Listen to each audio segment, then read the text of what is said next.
Honorable Supreme Court or in the SAR instructions referred to above. মানেটা কি হলো? মানেটা কি দাঁড়ালো জিজ্ঞাসা করতে চাই। ল্যান্ড না থাকলে কারুর নামে PMAY দেওয়া যায়? ল্যান্ড না থাকলে কারুর নামে বাংলার বাড়ি গ্রামীণ দেওয়া যায়? অর্থাৎ বাংলায় এই ক্লারিফিকেশন চেয়েছেন সিইও যে ওটা চলবে কিনা। না অ্যালটমেন্ট যদি নিজের জমি না থাকে তাহলে তো ওই বাংলার ওই বাড়িটা দেয়াই যায় না। অর্থাৎ বাংলাকে মারো, যেমন করে ইচ্ছে মারো। সুপ্রিম কোর্ট অর্ডার দেওয়ার পরেও যে এই ডকুমেন্টসগুলো গ্রহণযোগ্য হবে, নিজেরাও বলেছে যে ল্যান্ড গ্রহণযোগ্য হবে, ল্যান্ডের ডকুমেন্ট, এটা তো ল্যান্ড সংক্রান্ত। অর্থাৎ ল্যান্ড আগে থাকবে তবে তো বাংলার বাড়ি গ্রামীণ পাবে, তবে তো PMAY পাবে। টাকা টাকা দেওয়ার ব্যাপার নেই PMAY এ, PMAY এর টাকা দেওয়া হচ্ছে না, কিন্তু তা সত্ত্বেও কেন বাংলার গ্রামীণ এই বাংলার বাড়ি গ্রামীণ নিজেরা টাকা দেওয়া হচ্ছে? 30 লক্ষ 32 লক্ষ মানুষকে এই বাড়ি দেওয়ার জন্য দেওয়া হয়েছে, তাদের জমি আছে বলেই তো দেওয়া হয়েছে। এদিকে এসআইআর এ পশ্চিমবঙ্গের নথি নিয়ে নতুন নির্দেশিকা জারি করলো জাতীয় নির্বাচন কমিশন। সেই নির্দেশিকায় বলা হয়েছে যে বাংলার বাড়ির জন্য অর্থ সাহায্যের যে নথি, তাকে এসআইআর এ নথি হিসাবে গ্রহণ করা যাবে না। এসআইআর এ সরকার প্রদত্ত জমি বা বাড়ির জন্য যে বরাদ্দ সার্টিফিকেট, সেটা গণ্য হবে। প্রধানমন্ত্রী আবাস যোজনা, ইন্দিরা আবাস যোজনা প্রকল্পের ক্ষেত্রেও প্রযোজ্য একই নির্দেশিকা। আধিকারিকদের এই নির্দেশিকা বা এই নিয়ম কঠোরভাবে মানতে হবে বলে নির্দেশ দিয়েছে জাতীয় নির্বাচন কমিশন। সিইও দফতরে প্রশ্নের উত্তরে ব্যাখ্যা দিয়েছে জাতীয় নির্বাচন কমিশন।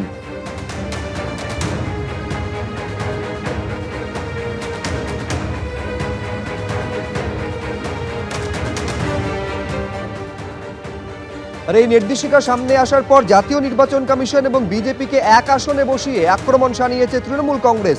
তাদের তরফে সোশ্যাল মিডিয়া পোস্টে বলা হচ্ছে যে অন্য রাজ্যের জন্য এক নিয়ম, এসআইআর এর ক্ষেত্রে পশ্চিমবঙ্গের ক্ষেত্রে অন্য নিয়ম।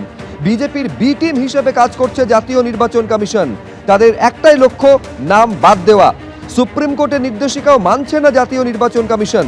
বাংলার বাড়ির জন্য অর্থ সাহায্যের নথি গ্রহণযোগ্য নয় বলে নির্দেশ দিচ্ছে। ভোটারদের আস্থা জেতায় লক্ষ্য হওয়া উচিত কমিশনের, ভয় দেখানো বা নাম বাদ দেওয়া নয়। জাতীয় নির্বাচন কমিশন সাংবিধানিক সংস্থা, মানুষের ভোটাধিকার রক্ষা করাই কর্তব্য, রাজনৈতিক দলের স্বার্থ রক্ষা করা নয়। এটা নির্বাচন কমিশন নয়, এটা নির্বাচন আমিশন।